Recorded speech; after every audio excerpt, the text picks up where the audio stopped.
우리에게 주신 하나님 말씀, 무엇이 사람을 변화시킬까요? 두 번째입니다.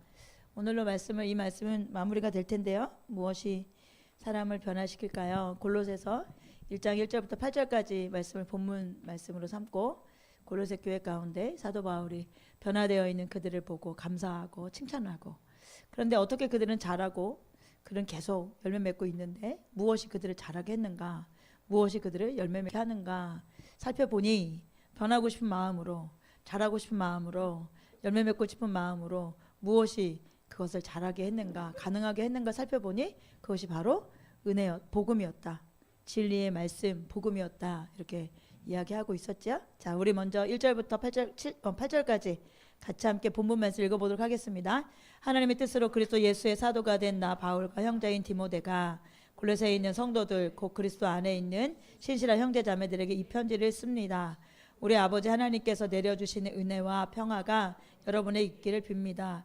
우리는 여러분을 위하여 기도할 때 항상 우리 주 예수 그리스도의 하나님 아버지께 감사를 드립니다. 우리는 그리스도 예수에 대한 여러분의 믿음과 모든 성도를 향해서 여러분이 품고 있는 사랑을 전해 들었습니다. 이 믿음과 사랑은 여러분을 위하여 하늘에 쌓아두신 소망에 근거합니다. 이 소망은 여러분이 진리의 말씀 곧 복음을 받아들일 때 이미 들은 것입니다. 이 복음은 온 세상에 전해진 것과 같이 여러분에게 전해졌습니다. 여러분이 하나님의 은혜를 듣고서 참되게 깨달은 그날로부터 여러분 가운데서와 같이 온 세상에서 열매를 맺으며 자라고 있습니다. 여러분 하나님의 은혜를 우리와 함께 종이 된 사랑하는 에바브라에게서 배웠습니다. 그는 여러분을 위해서 일하는 그리스도의 신실한 일꾼이요, 성령 안에서 여러분의 사랑을 우리에게 알려준 사람입니다. 2026년도 첫 해 이제 시작하면서 우리가 첫 번째 말씀으로 무엇이 사람을 변화시킬까요? 라는 주제로 하나님 말씀 살펴보고 있는데, 이 말씀을 살펴보는 이유도 가장 중요한 것은 변화되어져야 되기 때문입니다. 변화되어져야 되고 자라야 하고 열매 맺어져야 되기 때문입니다. 여러분, 우리의 목적은 변화되는 겁니다. 여러분, 우리의 삶은 반드시, 예수님을 믿는 자들은 반드시 변화되어지고 바뀝니다. 자랍니다. 열매 맺어집니다. 그렇지 않다면 문제가 있음을 확실히 깨닫고 알아야 되고 돌이켜야 되고 반드시 그 자리에서 나와서 자라고 열매 맺는 자리로 저희가 나아가야 된다는 것을 기억하고, 이 말씀을 기억하고 또 여러분 마음에 심겨지는 말씀이 되길 주님의 축복합니다. 우리 지난주에 복음은 세계 어디서나 통하는 보편적인 진리입니다 라고 살펴보면서 여러분, 이 말씀은 누구나 변할 수 있습니다 라고 하시는 말씀이에요. 누구나 변하게 하는 것은 복음이라면 이 복음은 모든 보편적인 진리다. 누구에게나 어디에서나 보편적으로 역사하는 진리다. 이렇게 말하고 있다면 누구나 바뀔 수 있습니다. 나는 안 돼가 아니라 누구나 어디에서나 바뀔 수 있습니다. 변화될 수 있습니다. 여러분, 그걸 붙으시길 주님의 이름으로 축복합니다. 두 번째로, 당신은 복음의 능력으로 변화되셨습니까? 우리 스스로를 살펴보고 내가 정말 변화되었는가? 복음은 우리를 변화시킨다고 했는데, 나는 복음을 듣는다고 하는데 나는 변화되었는가? 살펴보시길 축복하고, 세 번째로, 왜 많은 사람들이 복음을 들음에도 불구하고 변화되지 않을까요? 희석된 복음이 너무 많고 왜곡된 복음이 너무 많다. 참된 복음을 들어야 변화되어집니다. 먼저 여러분, 그 진리가 성경적인가, 이것이 먼저 중요해요. 들을 때 내가 듣는 복음이 성경적인가, 참된 진리인가, 이것이 먼저 중요합니다. 여러분, 분별할 수 있는 은혜가 있길 주님의 이름으로 축복합니다. 여러분, 분별하려면 내가 성경을 알고 읽어야 할지요. 그리고 성령님께 은혜를 구하며 이 말씀이 어떠신지를 배워야 하지요. 그러니 말씀과 기도에 전무하며 하나님을 따라가야 되는 것이 우리가 반드시 해야 될 일이지요.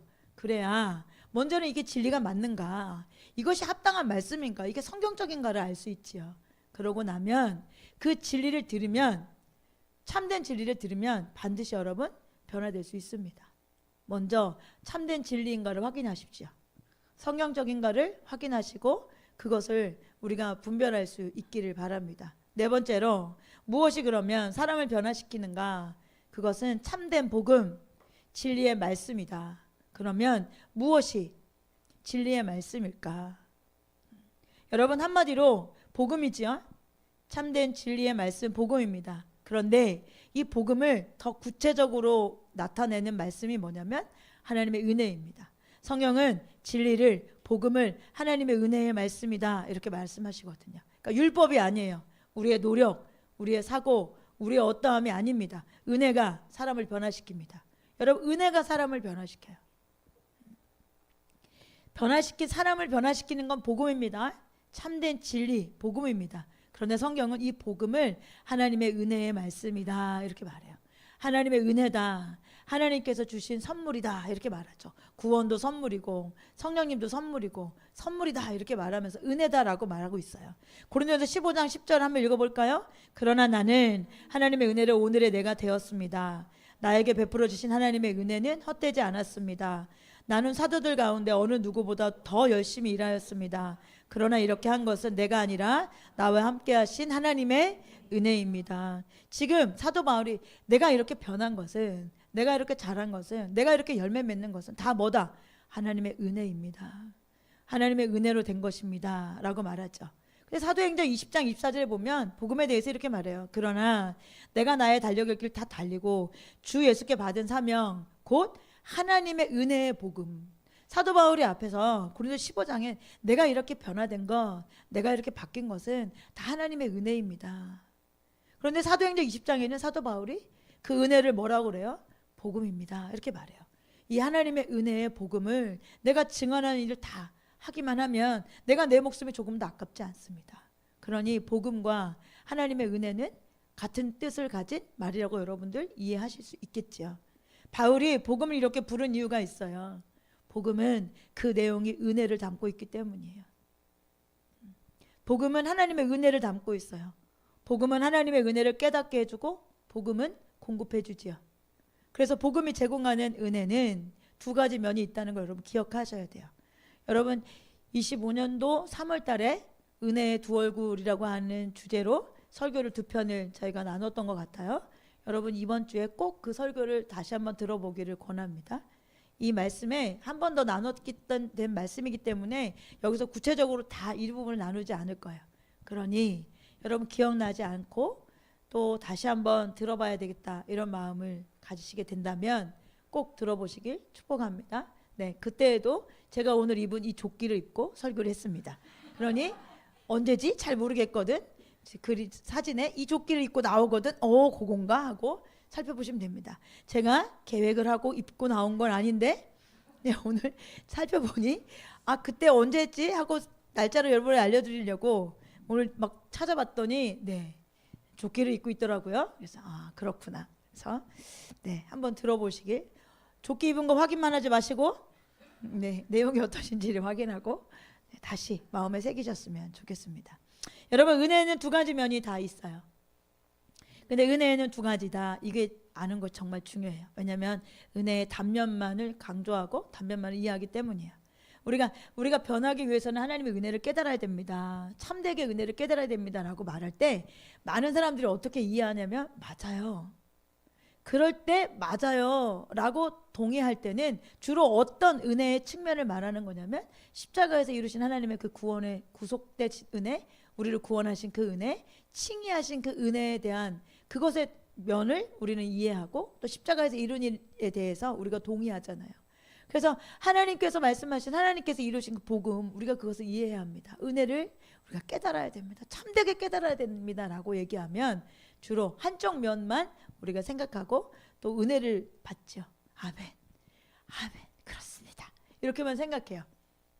중요하지만 그 면이 은혜의 두 면을 다 설교하고 또 여러분 이해하는 건 아닙니다. 여러분 은혜는 양면이 있습니다. 이거 너무너무 중요해요. 우리가 지금 목적이 뭐냐면 이 말씀을 듣는 목적, 이 말씀 우리 가운데 허락하신 목적은 변해야 된다는 거예요. 잘하고 열매 맺는 자리로 나아가야 된다는 거예요. 그러면 우리가 잘하고 열매 맺게 하기 위해서는 이 복음에 소속되어 있는, 이 복음에 나타나 있는, 이 복음에 숨겨져 있는 은혜를 깨달을 때 우리가 바뀐다. 은혜를 깨달을 때 변화된다라고 말했단 말이에요. 그러면 은혜는 주로 한쪽 면만 생각을 해. 그런데 그렇게 해서는 변하지 않아. 그렇게 해서는 바뀌지 않아. 그래서 양면을 다 아셔야 돼. 은혜의 양면. 은혜의 양면을 이야기하실 때 여러분 딱 이거 그 두 가지잖아 라고 생각나는 사람은 여러분 스스로를 칭찬해 주시고 오늘 상도 주세요. 직접. 네, 제가 드리진 않겠습니다. 네, 잘했어. 잘하고 있구나. 이렇게 응원하셔서. 그리고 또 냅다 내가 잘했다 이렇게 하지 마시고 성령님께서 날 도와주셨다 이렇게 생각해서 또 성령님에게도 영광을 돌리시길 바랍니다. 자, 이 은혜의 양면 두 가지 면을 살펴볼 때 우리가 가장 이해하기 쉽게 살펴볼 수 있는 구절이 갈라디아서 3장 13절 14절 말씀입니다. 갈라디아서 3장 13절 14절 말씀 우리 같이 한번 읽어볼까요? 그리스도께서 우리를 위하여 저주를 받은 사람이 되심으로써 우리를 율법의 저주에서 모두 저주를 받은 것 자이다 하였기 때문입니다. 그것은 아브라함에게 내리신 복을 그리스도 예수 안에서 이방 사람에게 미치게 하시고 우리로 하여금 믿음으로 말미암아 약속하신 성령을 받게 하시려는 것입니다. 여기 보면 13절에 나무에 달린 자는 누구예요? 예수님이잖아요. 어떤 일을 말하는 거죠? 예수님이 십자가에 달리셨다 이렇게 말하죠. 그러니까 13절에 나무에 달린 자는 모두 저주를 받은 자이다 하였기 때문입니다. 그러면서 14절에 뭐라고 얘기하죠? 그것은 이렇게 말하죠. 그것은, 그럼 그것은이 밝히는 게 뭐예요? 예수님의 십자가 사건을 말하는 거잖아요. 예수님의 십자가 사건, 그것은 그분이 나무에 달린 자 모두 저주를 받았다. 그것은 예수님의 십자가 달리신 그것은 왜? 목적을 이야기하고 있어. 그 이어서 아브라함에게 내리신 복을 누구에게? 그리스도 예수 안에서 이방 사람에게 미치게 하시고 또 두 번째로는 여기서 그치지 않죠. 예수님께서 십자가에 달리신 목적 두 번째는 믿음으로 말미암아 약속하신이에요. 약속하신 성령을 받게 하시려는 것입니다. 그러니 갈라디아서 3장 13절 14절을 볼 때 예수님의 십자가 사건은 우리에게 두 가지 목적이 있었다. 하나는 이방인들에게, 믿는 이방인들에게 아브라함의 복을 주시는, 이 갈라디아서 3장을 읽어보시면, 그리고 갈라디아서 1, 2, 3장을 읽어보면 여기에서 아브라함의 복, 이것은 문맥상 뭐를 나타내냐면 칭의를 말해요. 칭의. 내가 의롭다함 받았다. 내가 죽을 수밖에 없는 존재였는데 십자가의 보혈의 피의 공로로 내가 사함 받아서 내가 칭이 됐다. 의로운 자로 칭해졌다라고 하는 칭의를 말해요. 여러분 열심히 성경 읽고 있으니 한번 읽어보세요. 아, 그렇구나 라고 여러분 이해할 수 있을 거예요. 그러면 대부분 은혜의 양면 중에 한 측면인 이 칭의에 대한 거, 아브라함 믿는 이방인들에게 똑같이 칭의 되게 하시려고 하셨던 하나님 아버지의 은혜, 이쪽만 우리는 은혜라고 생각을 해요. 그런데 십자가에 달리신 예수님의 목적은 또 하나가 있어요. 뭐냐면 예수님께서 이 땅에 계시고 부활하신 다음에 부활하신 예수님을 만났을 때 제자들에게 그가 뭐라고 그래요? 내가 하늘에 가는 것이 너희에게 뭐다? 유익이다 이렇게 말하죠. 왜요? 내가 가야 누가 온다? 성령님이 오신다 말씀하셨잖아요. 그러니 예수님의 십자가를 통하여서 예수님께서 목적하신 바는 약속하셨어. 성령님을 주시겠다고 약속하셨어. 그러니까 그 약속하신 성령님을 우리에게 주시기 위해서 예수님께서 십자가 못 박혀 돌아가셨다라고 성경은 말하고 있습니다. 이것이 은혜의 양면이에요. 죄의 값은 사망이고 생명이 피가 있기 때문에 예수님이 십자가에서 피 흘리시고 값을 지불하셨지요. 그래서 예수님이 값을 지불하셨기 때문에 은혜지요. 여러분 내가 지불한 것이 아니니까 은혜예요. 예수님이 십자가에 달려 피를 흘리시고 값을 지불하신 결과로 우리에게는 아브라함의 복과 약속하신 성령, 이 은혜의 양면이 우리 가운데 주어진 거예요. 그래서 은혜는 여러분 이 아브라함의 복, 십자가에 이르신 칭의, 그것만 이야기하면 안 돼요. 우리가 주로 이 복음에 나타나는 은혜를 참되게 깨달아야 됩니다 라고 말할 때 많은 경우 저와 여러분도 마찬가지일 것 같은데 칭의에 관련된 것들로 생각하고 은혜 받죠. 그래, 그걸 깨달아야 돼. 그걸 깨달아야 돼. 좋은 거예요. 잘하는 거예요. 그런데 그것만 있는 것이 아니에요. 너무너무 중요한 거, 예수님께서 십자가 없게 돌아가신 거, 우리를 칭의하기 위한, 구원하기 위함도 있지만 약속하신 성령을 보내주시기 위함도 있다는 거 잊지 않으셔야 돼요. 자, 첫 번째로 하나님께서 우리에게 주신 은혜의 양면, 첫 번째는 은혜는 값없이 재용서 받은 거예요. 제가 은혜의 두 얼굴, 두 양면에 대해서 여러분 설교한 적이 있기 때문에, 그것도 작년이기 때문에 여러분 그거 들으라고 해서 여러분 간단하게 나갈 거예요. 그러니까 꼭 들어보시기 바랍니다. 은혜는 값없이 제 용서를 받는 거예요. 에베소 1장 7절에 우리는 이 아들 안에서 하나님의 풍성한 은혜를 따라 그의 피로 구속 곧 죄 용서를 받게 되었습니다. 이 말씀에 뭐라고 말씀하세요? 우리가 그의 피로 구속 죄 용서 받게 됐다. 그런데 이것이 어떻게 가능했다는 거예요? 그 아들 안에서 하나님의 풍성한 무엇으로? 은혜를 따라. 여러분 이것을 갈라디아에서는 아브라함의 복이라고 표현한 것과 같은 뜻을 가지고 있는 의미를 가지고 있는 거예요. 갈라디아 3장의 문맥에서는 아브라함의 복은 의롭다 하심, 칭의를 말해요. 십자가 보혈 공로에 의해서 값없이 우리를 죄에서 용서해주고 우리에게 은혜로 우리를 의롭다 해주셨다. 이것이 은혜의 한 측면입니다. 자, 두 번째, 은혜는 하나님의 도우심입니다. 한 측면은 내가 구원받았다 거기서 멈춰요. 우린 주로 여기까지만 많이 배우고 여기까지 많이 알아. 그래서 안 변하는 거야, 여러분. 그래서 잘하지 않아. 그래서 치우쳐. 그래서 열매 맺지 못해. 그런데 성경은 은혜를 양면이 있다. 이 한쪽 면과 그 반대쪽 면이 있는데 그 반쪽은 뭐냐? 도우심이다. 히브리서 4장 16절에 그러므로 우리는 담대하게 은혜의 보좌로 나아갑시다. 그리하여 우리가 담대하게 주님의 보좌로 나아가요. 우리가 구원받았잖아요. 죄를 용서해줘서 하나님 앞에 담대히 나아갈 수 있는 의로움을 얻었어요. 담대히 나아가요. 그리하여 거기서 멈추지 않아요. 그리하여 우리가 자비를 받고 은혜를 입어서 제때에 주시는 무엇을 받읍시다.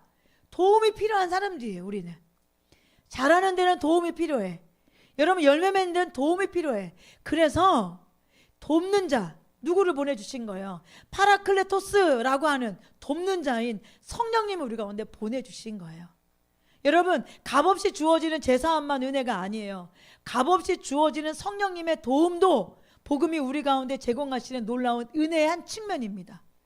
우리가 칭의 받았어요? 시작했어요? 그러면 그 다음부터 은혜의 한 측면은 뭐냐면 성화되어지는 과정에 있는 우리 가운데 하나의 측면은 뭐냐면 여러분 성령님의 도우심이에요. 그래서 죄 용서 받고 칭이 되어진 아브라함의 복, 우리에게 허락하신 의로움, 그것에 멈추지 않고 그 반대편의 은혜는 뭐다? 그것을 계속 이어갈 수 있는, 끝까지 달려갈 수 있는, 끝까지 하나님 뜻을 이루어갈 수 있는, 하나님께서 말씀하신 것을 이루어갈 수 있는 도우심, 성령님의 도우심. 그래서 우리 가운데 하나님께서 은혜의 양면은 성령님을 주신 거예요. 사도행전 2장 38절에 베드로가 대답했어요. 회개하십시오. 그리고 여러분 각 사람은 예수 그리스도 이름으로 침례를 받고 죄 용서를 받으십시오. 그리하면 무엇을? 성령을 선물로 받을 것입니다. 근데 성령님도 뭐라고 분명히 말하고 있어요? 선물이지요. 선물이에요. 구원도 뭐예요? 선물이에요. 여러분 그래서 은혜잖아요. 그래서 은혜잖아요. 그럼 여러분 구원의 한 측면인, 복음의 한 측면인 우리가 십자가 보혈의 은혜로 구원받은 칭의됨, 아브라함의 복을 우리에게 주시는 것, 그것이 은혜의 한 측면이고 또 다른 한 측면은 성령을 우리 가운데 주신 것. 그런데 이 성령도 뭐다? 선물로 받은 거예요. 선물로 받은 것. 여러분 우리는 하나님의 은혜로 구원받죠? 에베소 2장 8절에 믿음을 통하여 은혜로 구원 얻었습니다. 이렇게 말하죠. 이것은 우리에게서 난 것이 아니다. 여러분에게서 난 것이 아닙니다. 이것은 하나님의 선물입니다. 그런데 우리를 구원하는 은혜는 십자가 공로와 성령의 도우심 두 가지로 구성되어 있는 걸 꼭 기억하세요. 여러분 한쪽 면만 자꾸 강조하기 때문에 한번 구원받았으니까 끝이야 라고 자꾸 생각하는 거예요. 그런데 그렇지 않아요. 여러분 신약 성경 열심히 읽어보세요. 여러분 그렇게 이해해서는 신약 성경을 도저히 읽을 수가 없어요. 왜요? 굳이 이렇게까지? 굳이 이런 얘기를 왜? 그냥 상급 많이 받고 특정한 몇몇 사람들에게만 필요한 말씀처럼 보이는 말씀이 너무너무 많죠. 그래서 성경은 지금 말하는 것처럼 여러분 성령의 도우심과 십자가의 공로는 같이 시작했다면 그 과정을 이루어가는데 함께 해야 될, 함께 되어질 두 가지로 구성되어진 은혜라는 걸 여러분 기억하셔야 됩니다. 우리는 십자가의 공로를 통해 정죄에서 자유케 되었고 성령의 도우심을 통해 내적 부패를 이깁니다. 우리는 십자가 공로로 의롭다함을 받고 성령으로 거듭나 새 사람이 되는 거죠. 여러분 이것이 성경이 말하는 구원이에요. 그러니 십자가의 공로, 그래서 나는 의롭다함 받았다, 여기서 끝나면 안 돼. 그럼과 함께 우리 안에 성령님이 오시죠. 예수 믿으면 성령님이 오시잖아요. 그럼 오셨어요. 그럼 뭐 하세요 안에서? 오셔서 이제 뭐 하시죠? 구원받은 성령님이 오시잖아요. 우리가 예수 믿습니다. 나의 주인으로 모십니다. 그럼 그때 성령님 우리 안에 오세요? 그럼 이제 오셔서 뭐 하세요? 자정하셔서. 어차피 구원받았는데 성령님 오셔서 그냥 계세요? 그냥 계세요? 아니죠. 성령님 오셔서 일하신단 말이에요. 먼저는 내 안에 있는 성령의 내적으로 충만함을 더하셔서 죄를 미워하게 하시고 죄를 짓지 않도록 도와주시고 하나님의 의로움과 하나님 말씀대로 살 수 있도록 우리를 인도해 가신단 말이죠. 그리고 또 더 나아가 성령의 외적 충만을 통하여서 각양의 은사들을 통하여 하나님이 나타나시고 성령님의 나타나심을 통하여서 복음의 증거, 참된 말씀, 이 복음이 참되다라는 것들을 나타낼 수 있는 우리 가운데 어떤 도구가 되어지기도 하시잖아요. 그러니 여러분, 이것이 이 두 가지가 다 같이 되어지는 것이 구원이에요. 이 두 가지가 함께 우리에게 하나님 십자가의 공로를 의롭다함 받았고 성령으로 거듭나 새 사람이 되었습니다. 그런데 끝 아니라 그 새 사람이 되었습니다는 계속. 왜? 구원은 과거, 현재, 미래의 시로 되어 있고 이미와 아직의 구원이 성경에 분명히 나타나 있기 때문입니다. 그래서 보면은 골로새서 1장 6절에 이 복음은 세상에 전해진 것 같이 여러분에게 전해졌습니다. 여러분이 하나님의 은혜를 듣고 참되게 깨달은 그날로부터 여러분 가운데서 같이 온 세상에서 열매를 맺으며 자라고 있습니다. 이렇게 말하잖아요. 은혜를 참되게 깨달을 때 열매를 맺어서 자라게 된다, 이렇게 말하죠. 여러분, 저와 여러분이 새해를 시작하면서 복음의 진리의 말씀을 듣잖아요. 여러분 먼저 생각하십시오. 우리 모두 변화될 수 있다. 안 된다고 생각을 버리시고, 여러분 복음은 세계 어디서나 통하는 보편적인 진리다, 이렇게 말씀드렸잖아요. 이거는 누구나 모두 변화될 수 있다라고 말씀하시는 거예요. 그러니 앞으로 나눌 이야기들을 잘 명심하고 여러분 이대로 하시면 모두 변화될 수 있습니다. 자, 세 번째, 율법은 사람을 변화시킬 수 없다는 것을 여러분 명심하세요. 여러분 이걸 꼭 기억하셔야 돼요. 율법은 사람을 변화시킬 수 없습니다. 로마서 3장 20절에 그러므로 율법 행위로는 하나님 앞에서 의롭다고 인정받을 사람이 아무도 없다. 율법으로는 죄를 인식할 뿐이에요. 여러분 절대로 율법주의에 빠지시면 안 돼요. 차라리 율법주의에 빠지면 편하다고 생각해. 그런데 율법주의에 빠지면 여러분 우리는 저주받은 사람들이에요. 왜냐하면 항상 모든 것을 다 지켜야 구원받을 수 있어요. 그런데 여러분 율법을 항상 모든 것을 다 지키실 수 있습니까? 아니잖아요. 그럼 여러분 구원 못 받아요. 그러니 율법이 사람을 변화시킬 수 있다라고 생각하지 마십시오. 율법은 사람을 변화시킬 수 없습니다. 율법은 내가 기준을 삼아 죄인가 아닌가를 알려주시는 것이 율법이 행하는 일이에요. 그러니 여러분 말씀 열심히 보셔야 돼요. 말씀을 열심히 봐야 이게 죄구나 아닌지를 알 수 있죠. 여러분 말씀을 열심히 봐야 내가 이렇게 하면 안 되겠구나, 또 이렇게 해야 되겠구나 알 수 있죠. 그렇잖아요 여러분. 근데 그것도 모르면 여러분 아무 생각이 없는 거잖아요. 기준이 없는 거잖아요. 그런데 어떻게 자라고 어떻게 변화되겠어요? 어떻게 열매 맺겠어요? 그럼 여러분 말씀을 여러분 사랑하십시오. 말씀을 가까이 두십시오. 그런데 우리가 이것을 반드시 지켜야지 안다고 지켜지는 게 아니에요. 안다고 변화되어지는 게 아니에요. 여러분 율법은 사람을 변화시킬 수 없습니다. 반대편으로 무율법주의 혹은 구원파적인 신앙, 여러분 여기에도 빠지시면 안 됩니다. 이 두 가지가 맹인 인도자를 따라갈 때 빠지게 되는 구덩이에요. 율법주의에 치닫든지 무율법주의에 치닫든지. 근데 둘 다 여러분 뭐예요? 맹인 인도자가 인도하는 길이에요. 여러분 이 구덩이에 빠지면 천국 못 갑니다. 수많은 영혼들이 지옥에 갈 수밖에 없습니다. 그래서 우리 모두는 여러분 율법주의에도 무율법주의에도 빠지면 안 됩니다. 하나님이 하시는데 뭐? 하나님이 하시겠지. 하나님이 하실 거야. 이렇게 생각하고 나는 아무것도 안 하는 거. 여러분 이게 무율법주의예요. 그렇지 않아요, 여러분. 그렇지 않아요. 성경이 그렇게 말하고 있지 않아요. 자, 이제 하나하나 어떻게 해야 될지 다시 생각하고 다시 돌아간다 생각하고, 여러분 첫 번째 복음이 주는 은혜 중 하나가 성령님이라는 것을 깨달으셨잖아요. 그러면 죄를 회개하고 복음을 믿음으로 성령을 받아야 돼. 여러분 다시 한번 돌아보세요. 여러분 우리 안에 습관적인 죄가 있다면 예수 믿는 거 아니에요. 여러분 아시잖아요. 많이 들으셨잖아요. 돌이켜 보세요. 내 안에 성령님이 계신가? 내 안에 성령님이 오셔서 거하고 계신가? 여러분 교회 다닐 수 있어요. 교회 다녀도 예수 안 믿을 수 있어요. 교회 다녀도 내 안에 성령님이 안 계실 수 있어요. 여러분 성령님이 계시면 죄를 계속 짓는데 아무렇지 않을까요? 성령님이 계시면 내가 죄를 계속 짓는데 이게 죄인 줄 모를까요?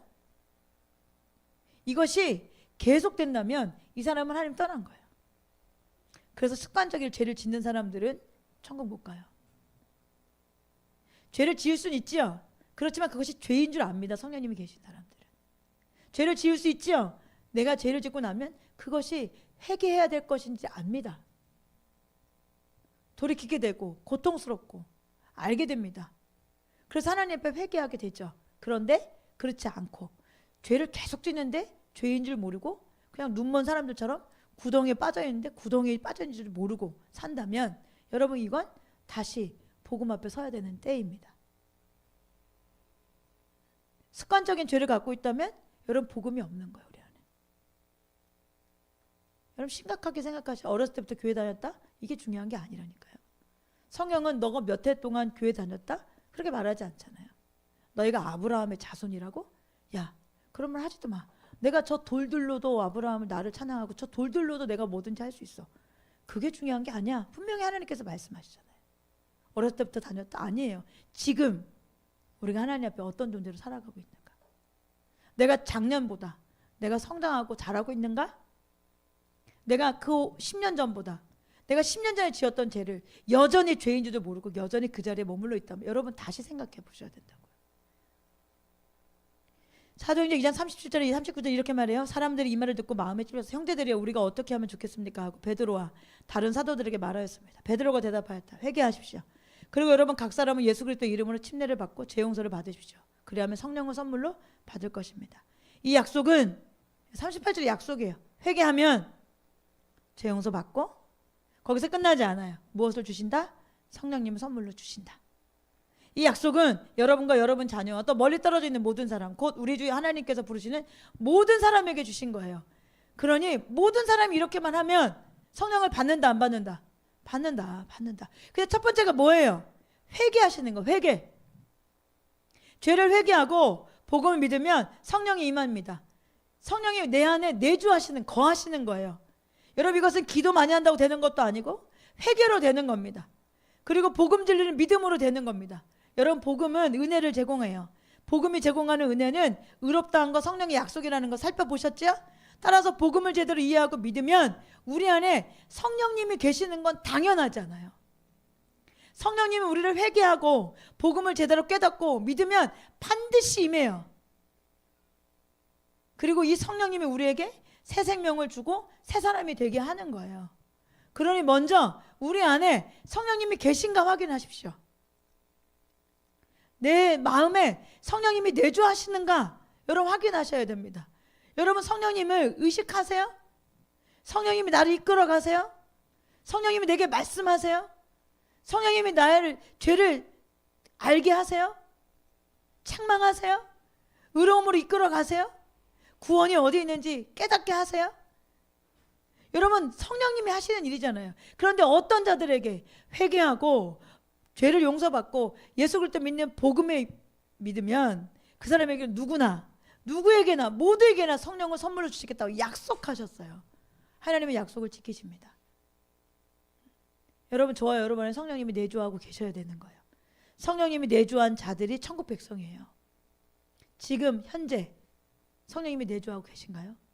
두 번째로 그러면 지금부터 자기의 노력이 아니라 은혜의 성령님을 의지해야 되는 거야. 우리가 변하고 자라야 되잖아요. 열매 맺어야 되잖아요. 어떻게 열매 맺을까? 은혜의 양면이라고 그랬잖아요. 여러분 첫 번째로 말씀드린 거 죄를 회개하고 복음을 믿어 성령을 받으십시오. 이게 십자가의 공로 한 측면이에요. 그럼 그 반대 측면에 뭐가 있다고 그랬어요? 성령님의 도우심이 있다고 그랬잖아요. 그때부터 우리는 이제 걸어가는 거잖아요. 끝까지 달려가는 거잖아요.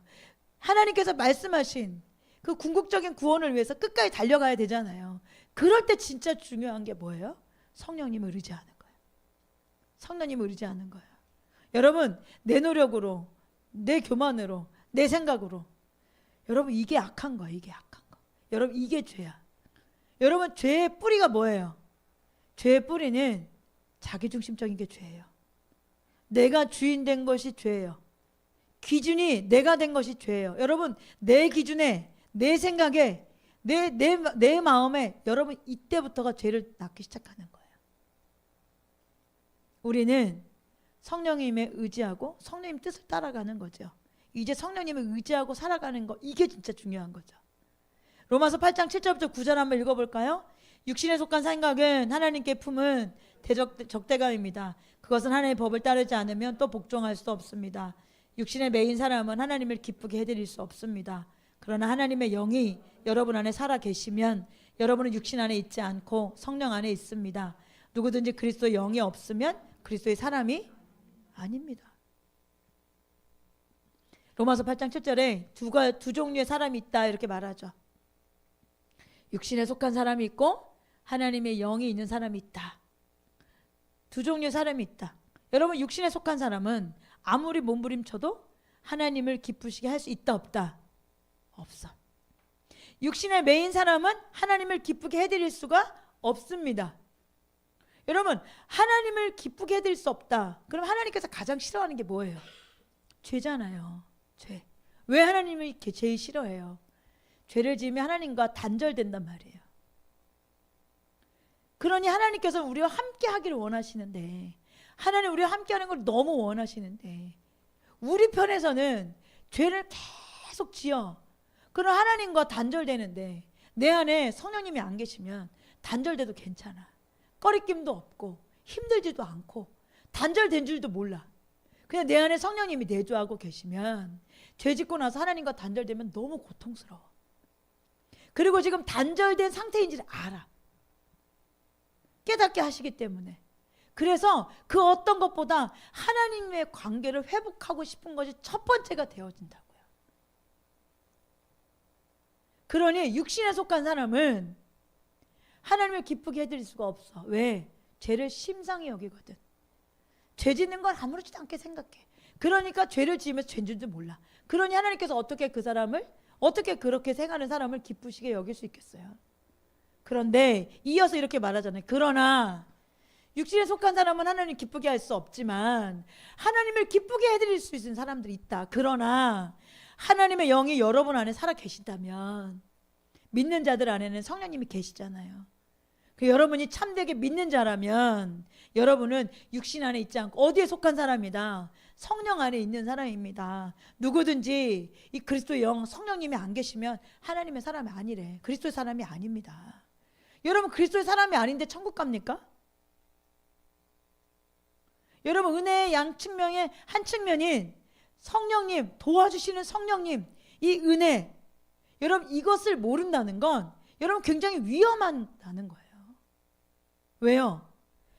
하나님의 영, 그 성령님이 우리 안에 안 계시면 그리스도의 사람이 아니라고 말하잖아요. 여러분 두 종류의 사람, 근데 우리는 반드시 영의 사람이 되어야 돼요. 영에 속한 사람이 되기 위해서는 우리의 노력이 되어지는 것이 아니라 성령님이 우리 안에 오실 때 되는 거예요. 근데 성령님은 어떻게 오신다? 여러분 회개하고 믿는 자에게 오신다고요. 회개하고 믿는 자에게 오신다고 분명히 말씀해요. 약속하셨잖아요. 회개하고 믿는 자에게 오시겠다고 약속하셨잖아요. 그리고 에스겔 선지자가 이렇게 말해요. 에스겔 36장 20절, 내가 너희를 이방 민족들 가운데 데리고 나오며 그 여러 나라에서 너희를 모아다가 너희의 나라로 데리고 들어가겠다. 25절부터 27절까지 읽읍시다. 그리고 내가 너희에게 맑은 물을 뿌려서 너희를 정결하게 하며 너희의 온갖 더러움과 너희가 우상을 섬긴 모든 더러움을 깨끗하게 씻어주며 너희에게 새로운 마음을 주고 너희 속에 새로운 영을 넣어주며 너희 몸에서 돌같이 굳은 마음을 없애고 살갗처럼 부드러운 마음을 주며 너희 속에 내 영을 두어 너희가 나의 모든 율례대로 행하게 하겠다. 그러면 너희가 내 모든 규례를 지키고 실천할 것이다. 여러분 지금 에스겔에서 이 말씀 오늘 아침에 보니까 우리 영상 하시는 분들이 지난 설교를 이제 작업해가지고 부지런히 올려드리고 있는데 오늘 아침에 이 내용과 관련된 부분을 이렇게 올려주셨더라고요.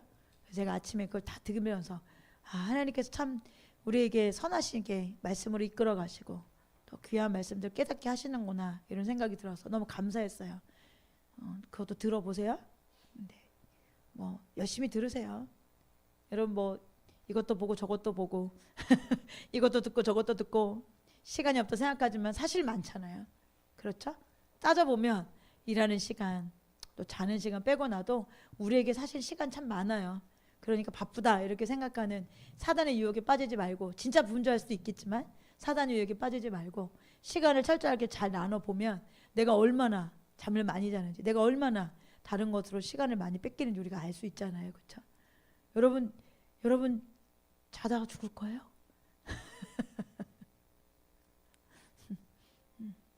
여러분 사실은 충분히 자도 우리에게 주어진 시간이 그렇게 없지 않아요. 그러니 이것도 해야 되고 저것도 해야 되고 무겁게 하는 거 사단의 유혹이라고 생각하고 야 사단아 가라. 거짓말하지 말고 가. 나를 유혹하지 마라. 난 넘어가지 않는다.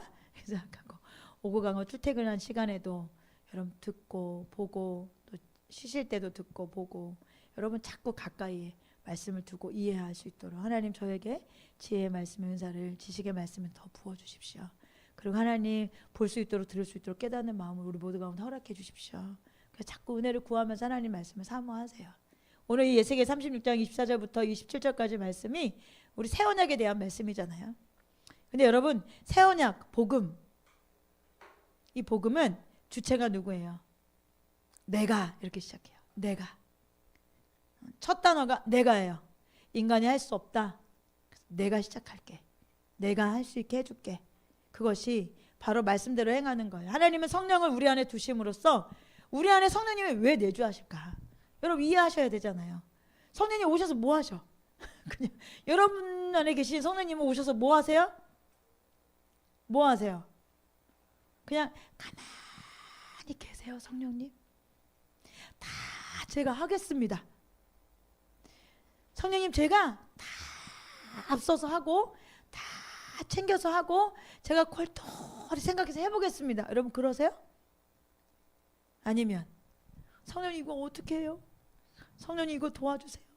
성령님 이걸 어떻게 해야 될지 가르쳐가 주세요. 제가 어디로 갈까요? 성령님 이 말씀 무슨 뜻이에요? 성령님 이건 어떻게 하라고 하신 말씀이에요? 이렇게 말씀을 저 하고 싶은데 할 수 있도록 힘주세요. 도와주시겠다고 약속하셨잖아요. 성령님 도와주세요. 성령님 도와주세요.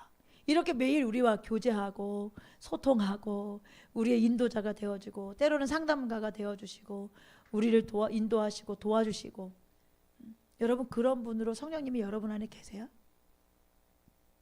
여러분 우리는 누굴 의지하세요? 나를 의지하세요? 여러분 다 서울대도 못 나오셨잖아요. 여러분 인격적으로 비하하시는 게 아닙니다. 저도 포함되어 있기 때문에. 그러면 교만할 거 하나도 없어요. 여러분 진짜 못 배우고 모르는 사람이 더 교만할 수 있어. 여러분 알면 알수록 교만할 수가 없어. 사도 바울이 교만하지 않고 겸손했는데 여러분 우리가 뭘 하고 교만해요? 여러분 사도 바울과 비교할 수 있는 사람은 아무도 없는데 사도 바울도 겸손했어요. 사도 바울도 내가 하나님을 알기를 더 열망하고 사도 바울도 십자가의 그 보혈의 피의 공로 그 고통 그것을 다 알길 원하고 그 부활의 능력을 더 알기를 원하고 여러분 막 뭐 손만 얹으면 낫고 죽은 자도 살리고 막 수많은 교회들이 일어나고 많은 영혼들이 죽게 돌아오는데도 사도 바울이 내가 주님을 더 알길 원합니다. 그 부활의 능력을 내가 더 알길 원합니다. 하나님 앞에 구했던 사도 바울의 겸손함을 생각하면 여러분 하나님을 아는 것에도 교만할 수도 없지만 여러분 우리가 세상의 이치 안에 세상에 어땠던 뭐 직장이든 사업체든 우리가 살아가는 모든 선택 앞에서도 여러분 솔직한 얘기로 교만할 거 하나도 없어요. 여러분 우리 진짜 너무 무지하잖아요. 부끄럽잖아요. 과거를 돌아보면 부끄러울 때가 너무 많아요. 왜요? 진짜 무지한데 진짜 교만하게 살았구나. 진짜 모르면서 아는 척하고 교만하게 살았구나. 조금씩 알면 알수록 하나님께서 열어가면 열어갈수록 얼마나 무지한지, 얼마나 하나님 은혜가 아니면 아무것도 아닌지. 진짜 교만한 것 자체가 병이야, 병. 이게 진짜 헤어나올 수 없는 병이구나. 병에 걸린 인간이구나. 이런 생각이 든다고요. 여러분 우리는 진짜 소망 없는 자들이에요. 여러분 우리 스스로에게 소망을 두지 마세요. 나에게 소망 둘 때 그때가 죄의 시작이라니까요. 여러분 그건 하는 모든 것이 죄야. 그러면 우리는 사람을 살리기 위해서 하나님께서 우리 가운데 이 땅에 허락하셨는데 우리는 사람을 죽여. 내 옆에 있으면 다 죽어. 하나님도 떠나. 하나님도 싫어해. 왜? 내가 그렇게 사니까. 죄된 모습으로 교만하게 악하게 사니까. 누가 내 옆에서 예수를 믿겠어요? 누가 날 보고 주님께 돌아오겠어요, 여러분? 그러니 나는 소망 없는 인간이어서 십자가가 필요했어요. 그래서 회개하고 내 소망을 내리고 예수 그리스도 소망을 붙잡아서 내가 십자가의 그 의로움을 받았잖아요. 그래서 예수 그리스도 그 공로로 내가 의롭다고 된 거잖아요. 내 힘으로 된 게 아니죠. 내 지식으로 된 게 아니잖아요. 내 학업으로 된 게 아니잖아요. 내 노력으로 된 게 아니잖아요. 여러분 그러면 진짜 이것을 인식하고 진짜 이것을 믿는 사람은 그 다음부터 나를 의지하지 않아. 누구를 의지하겠어요? 성령님 의지하신다고요. 성령님. 하나님께서 내가 할 수 있도록 도와줄게 이렇게 말씀하셨잖아요. 그런데 성령님께서 우리에게 오셔서 하나님께서 내가 너희를 할 수 있도록 도와줄게. 근데 뭐 할 수 있도록 도와주겠냐고 약속하신 거예요. 27절에 너희가 나의 모든 율례대로 행동할 수 있도록 내 모든 규례를 지키고 실천할 수 있도록 내가 도와줄게 이렇게 약속하셨잖아요. 그러니 우리는 무엇을 청하면 되는 거예요. 당당하게 하나님 앞에 무엇을 청구할 수 있어요. 도와주세요 하고 청구할 수 있는 자들이에요. 도와주세요. 제가 이 모든 율례대로 행동할 수 있도록 도와주세요. 내가 모든 규례와 지킬 수 있도록 실천할 수 있도록 도와주세요. 그러면 하나님께서 내가 그것을 너희가 지키고 살 수 있도록 도와줄게 라고 약속하신 것이 성령님이 우리 가운데 보내주신 복음 안에 있는 그 두 은혜의 두 양면 중에 한 측인 성령님이 우리 가운데 주신 목적이라고요. 여러분 앞에 한 측인 십자가의 칭의 이것이 우리 안에 실제적으로 믿고 실제적으로 우리가 회개하고 복음을 믿었다면 여러분 우리 안에 성령님이 오시죠. 이런 사람은 더 이상 자신을 의지하지 않아요. 왜요? 십자가에 난 죽었잖아요. 십자가에 나 예수님과 함께 죽었잖아요. 그러니 나를 의지하지 않죠. 그러면 새로운 삶을 사는 거예요. 어떻게 해요? 성령님을 의지함으로요.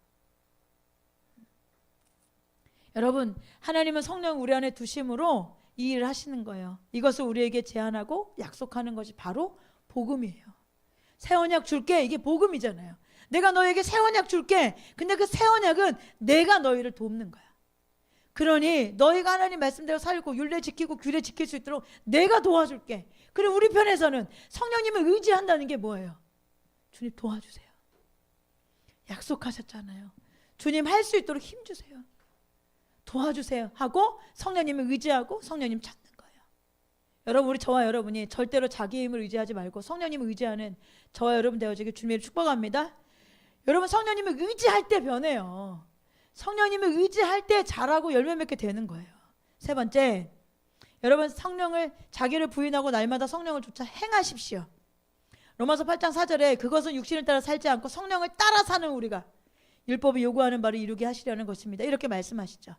여러분 에스겔을 통해서 보았던 것처럼 새 언약은 내가 곧 하나님이 성령을 주셔서 행하시는 거예요. 그런데 그것이 전부는 아니에요. 뒤에 보면 너희가 라고 말하죠. 27절 너희가 나의 모든 율례대로 행동하게 하겠다. 그러니까 성령님 당신께서 해주신다면서요. 내가 하겠다. 내가 하겠다고 하셨잖아요. 그러니까 난 가만히 있으면 되죠. 이렇게 아니에요. 너희가 이렇게 말씀하셨잖아요. 그러므로 하나님이 할 일 하시면 사람도 할 일을 해야 돼. 하나님의 성령 우리 속에 두시면 그때부터 성령님 도와주세요. 성령님 앞서가 주세요. 성령님 함께 해주세요. 하고 뭐예요? 성령을 쫓아 행해야 되는 거예요, 여러분. 율례를 지키는 거예요. 규례를 지키는 거예요. 여러분 지키지도 않고 입술로만 해주세요, 해주세요. 여러분 하나님께서 힘 주셔도 우리가 행해야 되는 거잖아요. 나는 예수 믿습니다. 교회 와가지고 맨날 믿습니다. 그냥 예수 믿는 사람처럼 하고 직장에서 사업체에서 집에서 그냥 맨날 악한 말하고 못되게 굴고 거짓말하고 죄를 탐하고 진짜 음란하고 여러분 그렇게 산다면 여러분 구원받은 사람일까요? 아니란 말이에요. 여러분 그게 습관적으로 계속 이어진다면 여러분 그분 안에는 여러분 성령님이 계실 수가 없어요.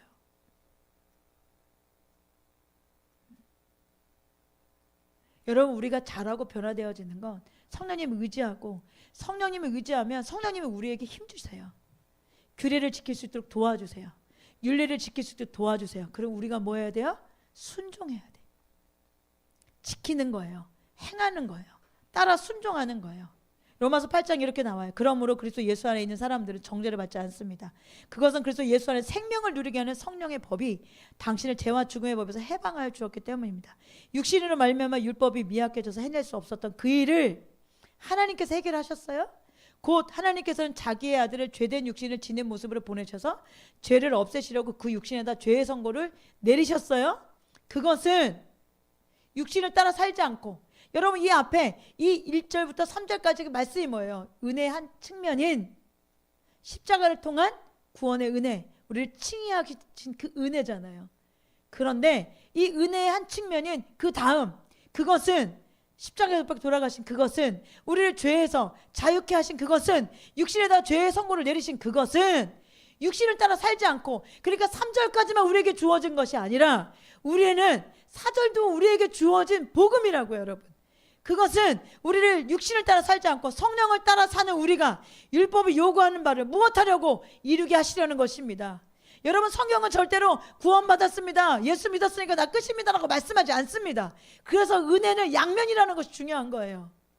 한 측면 구원받았습니다. 예수 믿었기 때문에 복음의 은혜로 그 보혈의 공로로 우리가 구원받았어요. 죄에서 자유케 되었어요. 끝! 이게 아니라고요. 그것은 우리에게 약속하신 성령을 주시려고 그리고 더 나아가서 로마서 8장 4절 통해서 육신을 따라 살지 않고 성령을 따라 살아 우리가 율법이 요구하는 바를 이루게 하려고 에스겔서에서 약속하신 것처럼 너희가 모든 율례들을 행동하게 하고 너희가 내 모든 규례를 지키고 실천하게 하는 순종하는 삶 하나님의 말씀을 이루어가는 삶을 우리가 할 수 있도록 돕는 거예요. 그러면 우리 편에서 뭐 해야 돼요? 이루는 거예요. 내가 이루는 것이 아니라 성령님께서 도와주시는 대로 순종하면서 이루는 거예요, 여러분. 여러분 에스겔 말씀처럼 내가가 곧 하나님에 앞서야 돼요. 성령이 필요하죠. 성령의 도움, 은혜가 꼭 필요해요. 그러나 그 후에 너희가 반드시 따라간다는 것을 기억하십시오. 여러분 인간은 자유의지를 가졌기 때문에 그 은혜를 헛되게 할 수도 있어요. 그래서 그 은혜를 헛되게 하지 않아야 됩니다. 그러려면 나를 날마다 부인하고 나는 십자가에서 죽었습니다. 나는 십자가에서 죽을 수밖에 없는 존재입니다. 나는 소망 없는 존재입니다. 내게서 나가는 것은 죄밖에 없습니다 라는 걸 시인하고 나는 눈먼 자요. 나는 정말로 악한 자인 것을 시인하고 나는 예수님이 필요한 자인 걸 시인하고 그래서 예수님이 필요해. 그래서 예수님의 보혈의 공로가 내게 나를 의인되게 했습니다. 여기서 멈추는 것이 아니라 그래서 나는 이제부터 성령을 의지해 삽니다. 나는 이제부터 성령을 행하여 쫓아가 삽니다. 주님 나를 도와주십시오. 주님 나를 인도해 주십시오. 내가 순종할 것입니다. 내가 주님을 따라갈 것입니다. 내가 주의 율례와 법도를 지킬 것입니다. 나는 할 수 없지만 하나님은 하실 수 있게 내가 주님을 의지합니다. 주님 도와주십시오 라고 기도하고 하나님을 찾는 거예요. 여러분 이것이 에스겔서에 나타나 있는 너희가 해당되는 내용이에요. 그러니까 우리는 생명의 성령의 법에 의해서 죄와 사망의 법에서 해방된 후에 절대로 그냥 흘러가는데 내버려 두면 안 돼요, 여러분. 나야가라 폭포를 꼭 한번 가보면 좋겠어요. 그렇죠? 제가 얼마 전에 어떤 개그맨이 거기를 갔다 온 영상을 한번 봤는데 너무 진짜 가보고 싶더라고요. 너무 가보고 싶었어요. 한번 꼭 가보고 싶다 이런 생각이 있는데, 여러분 나야가라 폭포 저 위에, 폭포 떨어지기 저 위에는 여러분 그렇게 막 물이 요동치고 하지 않아요. 여러분 거기에서도 그런데 떠내려가지 않기 위해서 항상 뭐를 해야겠어요? 물 위에서 항상 노를 젓거나 끊임없이 떠내려가지 않기 위해서 힘을 써야겠지요. 여러분 우리가 신앙생활하는 것도 마찬가지예요. 내가 힘을 쓰는 것은 아니지만 성령님께 끊임없이 은혜의 보좌로 우리가 나아가야 돼요. 끊임없이 은혜의 보좌로 우리가 나아가야 되는 것이, 우리가 떨려나가지 않기 위해서, 밀려가지 않기 위해서, 여러분 육신을 따라 살지 않기 위해서 우리가 해야 할 일이에요. 끊임없이 성령의 은혜로 그 보좌로 나아가서 때를 따라 주시는 성령님의 은혜를 우리가 누려야 된다고요. 그렇지 않으면 우리는 어떻게 돼요? 우리 육신을 따라 살아갈 수밖에 없는 그런 사람들 될 수밖에 없다고요. 갈라디아서 5장 16절 내가 또 말합니다. 여러분은 성령께서 인도하여 주시는 대로 살아가십시오. 성령님께서 인도하시는 대로 살아가야 되는 거예요. 그러면 육체의 욕망을 채우려 하지 않을 것입니다. 여러분 육체의 욕망을 채우지 않으려고 열심히 애쓰죠. 죄 안 지려고 애쓰죠. 여러분 그렇게 해서 되지 않아. 성경은 하지 마세요 이렇게 해서 끝나지 않아. 여러분 왜냐하면 하지 말라고 한다고 우리가 안 해? 하나님 우리 잘 하시니까 그렇게 해서 안 된다고 말하는 거예요. 여러분 육체의 욕망을 채우려 하지 마세요. 애쓰고 힘쓴다고 근데 안 하시는 게 아니에요. 이것을 안 하기 위해서는 무엇을 해야 돼? 하나님은 해야 할 것을 말씀하세요. 하나님은 해야 할 것, 하지 말아야 돼. 이거 너 하지 말아야 되는데 안 해야지 한다고 안 해지는 게 아니니까 그것을 안 하기 위해서는 반대로 이것을 열심히 하면 돼 라고 가르쳐 주시는 거예요. 무엇을 열심히 해요? 성령께서 인도하여 주시는 대로 살아가는 거예요. 성령님의 인도를 따라 살면 육신의 욕망을 채우지 않을 수 있어요. 그런데 여러분 바쁘다고 하나님 안 찾고, 직장에 일 많다고 하나님 안 찾고, 여러분 솔직한 얘기로 하나님 찾으면요 하나님 앞에 기도하러 오는 게 좋고요, 하나님 찾으면요 하나님 말씀 보는 게 좋고요, 하나님 찾으면요 육체의 욕망을 채우려 하지 않고 하나님이 기뻐하시는 것을 하는 것이 좋을 수밖에 없어요. 그런데 그런 것은 하나도 되지 않으면서 하나님 찾는다고 말씀하지 마세요. 교회 와서 거짓말하지 마세요. 스스로 속이는 자 되지 마십시오. 여러분 그래서 우리가 하나님 앞에 살기 위해서 여러분 줄기차게 하나님 뜻을 이루어가기 위해서 우리가 무엇인가 선택할 때 하나님을 찾을 수 있는 것, 하나님을 우리가 은혜를 구할 수 있는 것, 내가 하나님을 배울 수 있고 하나님 앞에 시간을 드릴 수 있는 것을 우선순위 삼는 거예요. 우선순위 삼는 거예요. 여러분 뭐 직장 없어서 시간 많을 때만 교회 와가지고 기도하고 뭐 말씀 보고 그러다 직장 가면 뭐 바쁘니까 다 필요 없고, 여러분 그때부터 뭐 하는 거예요? 육체의 욕망으로 채우고 사는 거예요. 여러분 진짜 성령의 인도하심을 따라 살아 하나님의 뜻하시는 율례와 규례를 지키며 하나님 말씀대로 살고 싶은 사람은 직장이 아무리 바빠도 한밤중에도 와서 하나님 찾겠죠. 여러분 일상에서 날마다 말씀을 듣고 어떻게든 살려고 몸부림치고 주님을 찾겠죠. 그런데 그렇지도 않으면서 난 찾는다 이렇게 말한다면 여러분 자기는 뭐 스스로 속고 살겠지만 주변 사람도 사실은 다 알아요. 왜요? 그 나무는 열매가 맺혀지거든요. 그 나무가 어떤지는 열매를 보면 알아요. 열매를 보면 알아. 그럼 내가 지금 육체의 욕망을 채우며 살고 있어. 내가 하나님을 떠나 죄된 삶을 살고 있어. 그렇다면 지금 내 안에 성령님이 지금 내 안에 내주하셔서 나를 이끌어 가시지 못하고 있는 거야. 왜? 내가 순종하지 않는거든. 내가 하나님 찾지 않거든. 내가 성령님을 구하지 않거든. 내가 성령님을 우선시하지 않거든. 뭐가? 육체가 나를 인도하는 거야. 여러분 육체가 인도하면 말도 악하죠. 마음도 악하죠. 이기적이죠. 말도 안 되는 것이 기준이라고 우기죠. 그러면서 죄인 줄 모른다고요. 누가 주인데요? 내가 주인이야. 내가 그렇다니까? 여러분 이게 죄라고요. 여러분 변화되어지고 열매 맺어 자르려면 여러분 성령님을 의지하셔야 돼요. 그런데 의지하는 건 여러분 더 나아가 성령님의 인도하시는 대로 따라서 살아가는 거예요. 그러니 우리가 성령님이 내 안에서 어떻게 말씀하시는지, 성령님이 나를 어디로 인도하시는지, 성령님이 우리를 어떻게 이끌어 가시는지 여러분 귀담아서 듣고 보고 집중하셔야 되잖아요. 그렇지 않은데 어떻게 성령님의 은혜를 누리며 살 수 있습니까? 여러분, 은혜는 대신해 주는 게 아닙니다. 저절로 되는 게 절대 아닙니다.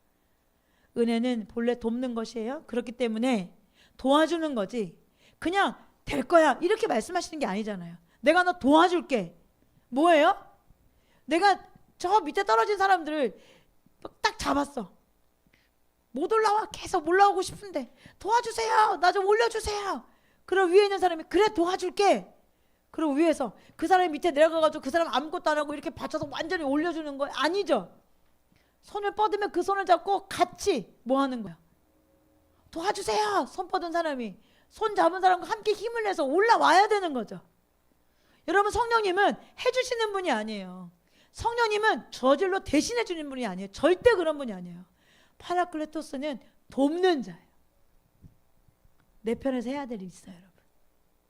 내 편에서 해야 되는 거예요.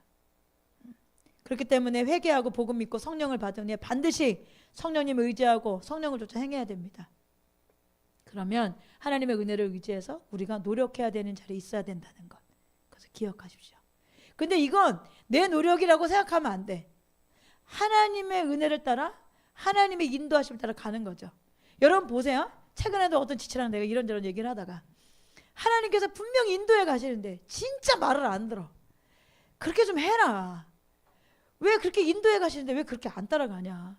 그랬더니 또 내 편에서 그 사람에게 뭐 도움이 안 되고 또 신뢰가 되면 어떡하고 막 이런 얘기를 해. 그래서 내가 봐라 우리가 얼마나 주님 따라가겠습니다. 주님 따라가겠습니다 말하면서도 얼마나 순종하는지 봐라. 이게 우리다.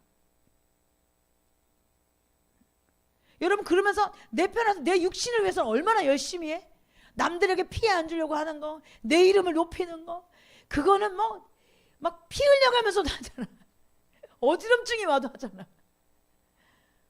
근데 하나님께서 인도해 가시면 하나님의 순종에 따라가는 게 아니라 거기서도 내가 이렇게 하면 내가 뭐 피해를 주는 게 아닐까, 내 이름을 높아지는 게 뭐 어떻게 하면 될까, 노심초사해. 여러분 성령님께서 우리를 인도해 가시면 담대하게 따라가신 저 여러분 되어지게 주님의 이름을 축복합니다. 아멘? 우리 순종에 따라가는 거예요. 뭘 그렇게 그런 데서 말이 많아. 뭐 그렇게 생각이 많아. 죄를 향해 나아갈 때는 생각도 없어. 몸 부서져라 해. 내 이름을 위해서는. 근데 하나님께서 인도하시는 게 너무 보여. 선하신 게 너무 보여. 하나님이 확실히 인도하시는구나. 저 인도하시네. 저 하나님 뜻이네. 알아. 자기도 알고 다 알아. 근데 못 가. 다리를 벌벌벌 떨어. 덜덜덜덜 떨어. 왜? 확신이 안 서. 말은 하지만 하나님의 인도는 선하시고 생명인데 그로 인해서 내가 사람들에게 피해 줄까 봐, 그로 인해서 내가 좀 어려운 일 당할까 봐. 그런 여러분, 믿음은 어떻게 보면 말에 있지 않아. 믿음은 행동에 있어. 우리는 믿는 바대로 행동해. 하나님 말씀대로 살고 싶어, 하나님 뜻대로 살고 싶어, 말씀만 하면 제가 뭐 어디든 뭐 나는 다 합니다. 그렇게 말해놓고 실질적으로 아주 작은 거 하나님께서 선하게 인도해 가셔서 앞서 가셔도 못 가. 벌벌벌벌 떨면서 못 가. 여러분 우리 모두에게 말씀하시죠. 성령께서 인도하여 주시는 대로 살아가는 저 여러분 되어지게 주님 축복합니다. 네 번째, 그래도 안 돼. 그래도 너무 안 돼. 그럼 이제 금식하셔야 돼. 금식. 올해 우리가 금식을 해야 되는 상황이 많이 있는 것 같아요. 자꾸 금식을 말씀하셔. 금식하셔야 돼. 금식을 왜 해야 되냐면 금식을 통해 육을 약화시켜야 돼. 그래도 안 돼. 여러분 대부분 지금까지 말한 세 가지를 하면 많은 경우 변화되고 자라요. 근데 더러 안 되는 사람이 있어. 그렇다면 그것은 육이 강해서 그래요. 육이 강한 이유는 많이 먹어서 그래. 죄는 육의 밥이거든요. 그러니까 죄를 많이 지어서 그래. 그러니까 세상 사람들은 뭐 결혼하기 전에도 뭐 많은 여자도 많은 남자도 만나봐라, 뭐 경험 좋다, 뭐 많이 해보면 좋지. 저는 그 얘기에 정말 반대하는 사람입니다. 여러분 죄를 오랫동안 많이 지었던 사람은 여러분 씨름이 많아요. 그래서 여러분 대부분 앞에 세 가지만 해도 많이 변하고 자라. 그런데 안 되는 사람도 많이 있어. 왜? 너무 오랫동안 육을 많이 먹였어. 매일 응? 너무너무 막 못된 영상 많이 보고 막 너무 음란한 생각으로 가득 차 있고 뭐 살면서 진짜 내 입에서 좋은 이야기보다 판단하고 비판하고 욕하고 험담하고 이것만 맨날 하고 살았어. 한 번에 바뀌겠어요? 이렇게 하려고 그러면 더 저 깊이 가 있고 막 그래. 그런 사람들에게 금식하셔야 돼. 왜 잘 안 되냐면 죄를 너무 오랫동안 짓고 살았기 때문이에요. 죄를 너무 오랫동안 반복해서 살았기 때문에 육을 너무 많이 먹였어. 그래서 다른 사람하고 상태가 달라요. 그렇다면 포기해야 되냐? 그렇지 않습니다. 육을 너무 먹이면 뭐예요? 굶어 죽이면 돼. 굶어 죽이면 돼. 여러분 그 대신 그럴 때 금식을 하는 게 좋아. 금식은 육을 약화시키죠. 금식은 육식을 굶기는 것이 아니라 육성을 굶기는 거예요. 금식을 하면 육성이 약해져. 금식을 하면 성욕이나 욕심이나 원망이나 불평이나 혈기 모든 게 약해져. 금식하면 오직 원하는 게 뭐지? 맛있는 거 하나 먹고 싶다. 이거밖에 없잖아. 그래서 반전이 일어나 싸워볼 만해요. 이때 죄와 싸우면 누구나 이길 수 있어요. 그러니까 일단 여러분 보세요. 우리가 잘 안 돼. 그런 사람 금식을 좀 하세요. 정해놓고 하루에 한 끼라도 아니면 일주일에 하루 무조건 정해서 그날은 금식한다. 이렇게 하든지. 여러분 금식을 정기적으로 하면 너무 좋죠. 그렇게 해서 내가 진짜 잘 안 되는 사람이다. 우리 교회도 있잖아요. 왜 없겠어요. 잘 안 된다. 이런 사람들은 금식하십시오. 정해놓고 고정적으로 정기적으로 금식하십시오. 그러면 금식하면 이길 수 있어요. 거기서 끝나면 안 돼. 아 이겼다. 그럼 계속 이겨지겠지? 아닙니다. 그때부터 계속 승리의 길을 걸어가야 되는 거예요. 제가 반격할 틈을 주면 안 돼. 계속 믿음을 살고 기도하고 성령 의지하고 자기 부인하고 육체의 소유를 거절하면 안 돼. 뭐든지 여러분 어렵지 처음부터 어렵진 않아요. 해보면 괜찮아. 죄도 처음에 이기는 것이 어렵지 여러분 이겨보면 쉬워요. 순종도 처음에 어렵지 여러분 자꾸 순종하면 습관이 돼서 그 습관이 성품이 되고 정체성이 되어지는 거잖아요. 여러분 변화는 이렇게 되어지는 거예요. 한 번에 바뀌는 게 아니에요. 여러분 운동 막 여러분 헬스 열심히 다니잖아요. 헬스 열심히 하는데 으악 가가지고 한 3시간 하면 막 근육맨이 되고 막 으악 하면 여기 막 왕자가 막 생기지면 얼마나 좋겠어. 그쵸? 그런 일이 생겨요 안 생겨요? 안 생겨요. 저는 근육이 잘 붙는 사람 같아요. 운동만 하면 1kg씩 쪄 있어요. 신기하죠? 운동을 안 하면 1kg씩 빠져요. 근육이 붙었다 빠졌다 하나 봐요. 그래서 힘이 막 내가 배에 갑자기 왕자가 생겼나? 하고 보면 아니에요. 그렇지 않은데 느낌은 있어. 여러분 근데 근육도 체력도 어떻게 해야 늘어? 운동을 계속 해야 늘잖아요. 여러분 이것도 마찬가지야. 여러분 죄도요. 계속 그렇게 죄 지으면 거기서 나오기가 어려워. 금식하고 아니면 진짜 작정하고 딱 끊고 완전히 나올 수 있도록 기간을 정해서 나오지 않는 이상은 나올 수가 없어. 그래서 여러분 하나님 찾는 자리 놓치면 여러분 끝이야. 여러분이 하나님 찾지 않고 여러분 하나님을 배우지 않고 하나님 앞에 내 삶을 돌아보지 않고 성령님이 뭐라고 말씀하면 성령님과 교제하지 않고 그냥 막 미친 듯이 세상을 달려간다? 그래서 돈 많이 번다? 뭐 할 거예요? 그거 갖고. 그렇게 살아가는 족족 죄인데 말하는 것도 죄, 선택하는 것도 죄, 생각하는 것도 죄, 모든 사람을 높이 올라갈수록 죄인데?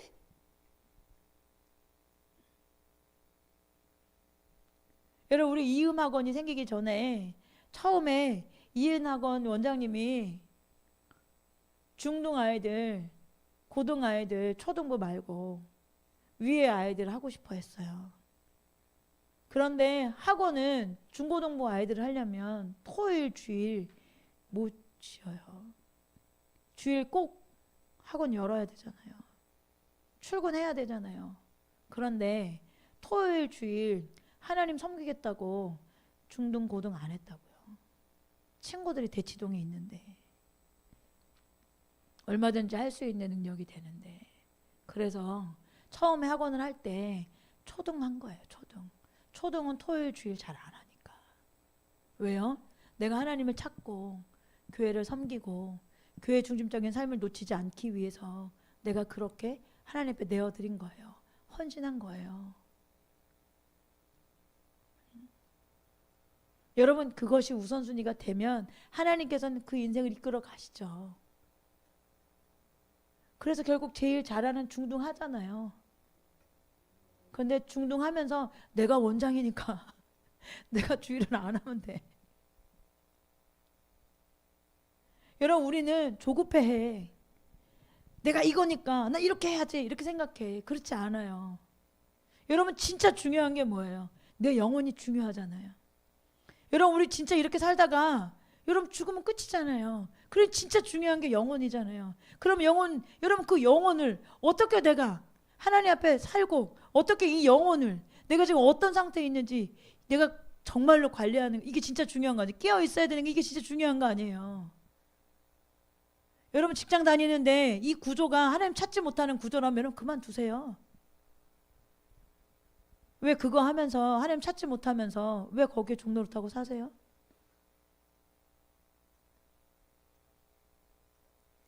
여러분, 직장이 어떻다 하더라도 내 영혼이 우선순위 있는 사람들은 어떤 직장이라도 하나님 앞에 하나님 찾을 거예요. 어떤 직장이라도 하나님 앞에 몸부림치고 하나님 찾으려고 몸부림칠 거예요.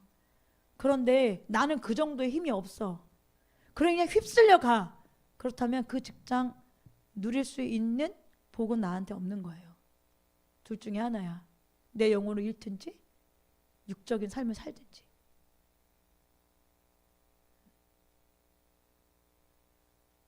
여러분, 하나님께 주신 은혜도, 하나님께서 어떤 자리에 우리를 있게 하시는 것도 내가 그만큼 잘하고 내가 그만큼 하나님 앞에 훈련되어져서 내가 어떤 자리에도 하나님을 찾고 어떤 자리에도 하나님을 놓치지 않을 수 있어야 그것을 이루어갈 수 있는 거예요. 여러분, 그렇지 않으면 여러분 그 복을 못 누리는 거죠. 하나님께서 내게 사명 주셔서 그곳에서 할 일이 있어서 보내셔도 내 영혼을 죽어가면서 내 영혼을 놓쳐가면서 그거를 해야 해요? 나는 아직 이 수준이 안 되는구나. 나는 아직 준비가 안 됐구나. 나는 아직 이것을 못 이겨내구나라고 여러분 다시 원죄로 돌아오셔야 돼. 여러분, 사도 바울이 내가 수많은 영혼들에게 복음 전하다가 내가 버림받으면 무슨 의미가 있어? 그렇게 하나님 앞에 날마다 구하잖아요. 깨어 있잖아요. 내 영혼이 가장 중요하니까. 여러분, 우리 영혼이 가장 중요합니다. 입술로 난 예수 믿습니다. 교회 다닙니다. 여러분 무수하게 말해도 여러분 삶에 가장 우선순위, 여러분이 선택함에 있어서 가장 우선순위가 여러분 뭔지 보세요. 여러분들 영혼이 사는 겁니까? 아니 먹고 사는 겁니까? 사람들한테 인정받고 돈 좀 벌고 그냥 쓰고 하고 싶은 대로 하고 그러고 살기 위한 거예요. 여러분 뭐가 여러분 가장 우선순위인지 보세요. 여러분 내 영혼이 가장 우선순위 있어요. 내 영혼이 잘 돼야 범사가 잘 되는 거예요. 여러분, 내 영혼이 잘 안 되면 여러분 범사가 안 될 수밖에 없어. 이게 하나님의 진리라니까. 하나님의 말씀이에요. 여러분 잘 되고 싶잖아요. 그래서 우리가 하나님 찾으면 잘 되게 해주시는 거예요. 그러다 하나님 놓쳐요. 그럼 여러분 잘 안 돼요. 근데 잘 안 되는 사람도 그게 복이야. 근데 진짜 하나님이 떠난 사람은 그냥 내버려둬. 잘 안 되게도 안 해. 그럼 진짜 영영 잃어버리는 거예요. 그 사람의 주인이 무엇인지 하나님 너무 아시니까. 그 사람의 주인이 돈이면 돈 원할 때는 하나님 앞에 막 와서 그렇게 해. 돈 가지면 그걸로 끝나. 그냥 만족하고 살아. 하나님께서 여러 차례 기회도 줘. 그래도 안 돌이키면 하나님 그냥 내버려 두신다니까. 돈 안 뺏어 하나님. 두려워하지 마세요. 돈 안 뺏어요. 왜? 돈 뺏으면 다시 돌아올 거 아니야. 하나님 원망할 거 아니야. 이게 진짜 무서운 자리예요 여러분. 눈먼 자들에게, 귀먼 자들에게, 마음이 완악함으로 가려진 사람들에게 죄가 죄인 줄 모른다니까요.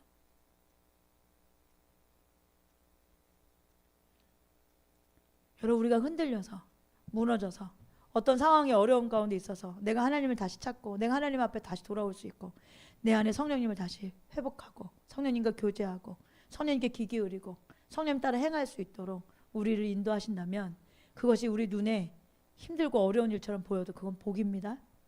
여러분, 축복이에요. 하나님 나를 아직도 살아가고 계시구나. 하나님 나에게 아직도 기회를 주시고 계시구나. 하나님 나와 함께 일하고 계시구나. 하나님 날 지금도 여전히 보호하고 함께하고 계시는구나. 하나님 사랑합니다. 제가 다시는 그렇게 멀리 가지 않길 원합니다. 하나님 성령 따라 살게 도와주십시오. 믿음으로 사는 사람 되게 도와주십시오. 하나님 뜻을 이루어가는 사람 되게 도와주십시오. 하나님 앞에 돌아오는 거예요. 여러분, 날마다 매일매일 그렇게 사는 저와 여러분이 되어지길 주님의 이름 축복합니다. 그러면 잘하겠죠. 여러분 잘하겠잖아요. 제가 요즘에 우리 학원 선생님들, 원장님들 보면 한 해를 돌아보면 너무 감사한 선생님들이었어요. 각자 위치에서 얼마나 애를 쓰고 얼마나 수고했는지 너무너무 감사하다 이런 생각이 들고, 우리 한 사람 한 사람이 그 어려운 중에도 하나님 인도하심을 따라 행할 때 얼마나 감사해요. 여러분, 한 해 동안 지난 2025년 한 해만 생각해도 하나님 우리에게 얼마나 큰 은혜를 베푸셨어요. 진리 가운데로 우리 인도하시고 우리의 연약함을 들추셔서 하나님 앞에 은혜를 구할 때 하나님께서 복 주시고 알고 하시고 깨닫게 하시고 승리하게 하시고 이기게 하시고 주님 찾는 자리에 매일매일 두셔서 하나님의 은혜로 성령의 충만함 우리가 날마다 승리하는 삶을 살 수 있도록 은혜를 베풀어 주셨잖아요. 거기에 멈추지 않고 물질적인 것도 충족하게 하셨고 사람들에게 높임받게 하셨죠. 진짜 그럼에도 불구하고 우리가 하나님 앞에 주님을 원하고 사모하는 자들로 매일매일 우리를 일으켜 가셨잖아요. 작년 한 해를 보내는 어떤 자매님이 진짜 솔직히 얘기하지만 목사님 진짜 저 하고 싶은 거 다 하고 사는 것 같아요 이렇게 얘기하더라고요. 내가 그래 알면 됐다. 하나님은 후하신 분이시잖아요. 하고 싶은 거 다 하게 하시죠. 우리가 하는 거라고 뭐가 있어요. 아침에 나와서 하나님 찾고 저녁에 퇴근해가지고 밥도 주고 뭐 그런 교회 와가지고 같이 밥 먹고 하나님 찾고 행복하게 같이 지내고 살고 그거잖아요. 십자가 그렇게 막 우리한테 우리 요즘 너무 행복하게만 지내는 것 같아서 괜찮나? 이런 생각이 어느 때 들긴 하지만 그것이 하나님 사랑이라고 분명히 가르쳐 가시니 우리 누리고 감사하고 그러면서 더 하나님 뜻대로 살고 싶은 열망이 있잖아요. 하나님께서 그렇게 우리에게 또 영혼을 구원하는 길로 사용되어지는 때를 주시겠죠. 여러분, 저와 여러분이 한 해 변화되어지길 주님을 축복합니다. 잘하고 열매 맺는 자가 됩시다.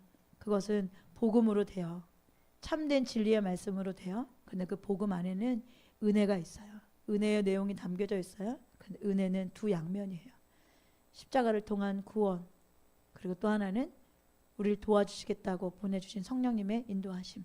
성령님, 여러분 성령님과 동행하는 사람들이 여러분 끝까지 승리할 수 있고 성령님과 동행하며 순종하며 성령님의 인도하심을 따라 살아가는 사람들이 천국 백성들입니다.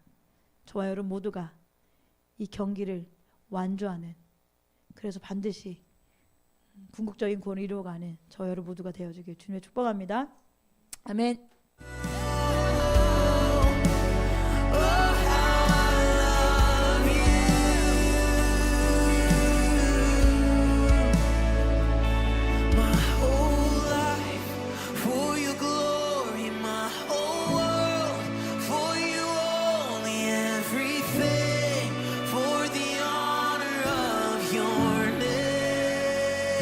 And if my days tell a story, let it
is silent.